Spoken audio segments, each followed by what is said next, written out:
Mollie McClure, and I'm reading from Talking to the Moon, a novel I've been working on for a while now. This is an excerpt that is very close to the end. A police car turned onto the street, its lights flashing blue and red. There was no siren. The car made no sound as it moved past the Morelands driveway and turned up the street. It was almost dark now, and Kat shouldn't be outside, but she had to see where the police car was going. Would it stop at her friend Gladys Jones' house? She thought of Mr. Jones and the look on his face when she knocked on his door looking for her friend Gladys. He reminded Kat of her own father. His face looked like a bomb ready to go off at any moment. The car went to the end of the neighborhood's second cul-de-sac, circled around, and turned into the Jones driveway. Kat slipped out the front door and ran to her tree in the side yard. She kicked off her tennis shoes, put one foot against the trunk, and wrapped both arms around the lowest branch, then swung herself up.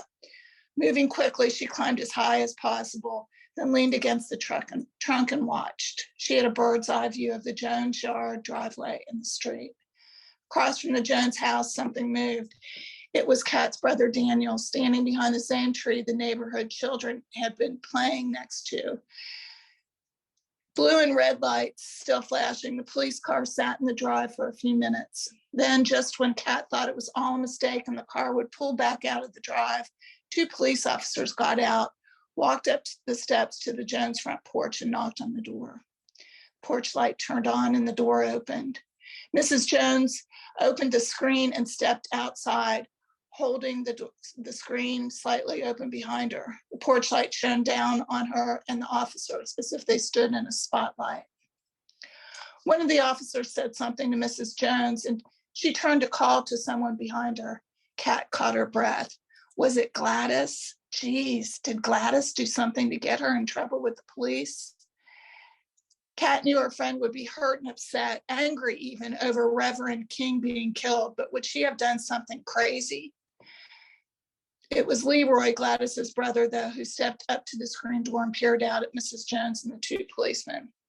As soon as Leroy was within reach, the police officer closest to Mrs. Jones pushed past her, reached open around the door, and grabbed Leroy by the arm. With a yank, he pulled the teenager outside and onto the porch.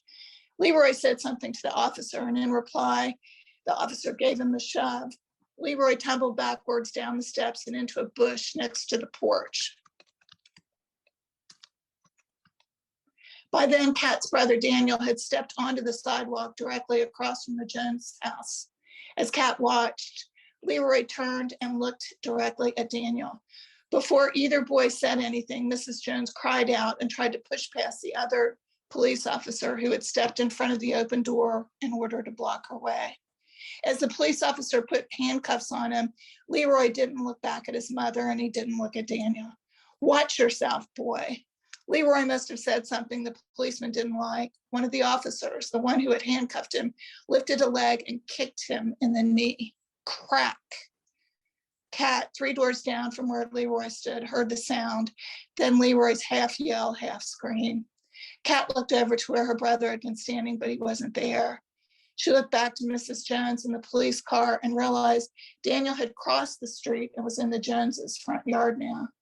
The officer stood on either side of Leroy, lifted him up, then pushed him into the back seat of their car and closed the door. Daniel ran up to the police car and stood next to it. He reached down and pulled on the handle, but the door didn't open. From the middle of the front yard, Mrs. Jones watched the police car pull out of the driveway and then onto the street. The car's red and blue lights flashed across her face and figure and made her look oddly patriotic.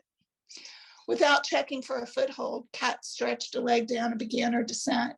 Instead of bark, her foot pushed against a long strip of bare, smooth wood, and before she could adjust her weight, she began to fall. She fell in slow motion as if something or someone tried to, but couldn't quite hold her from above. The end of that excerpt.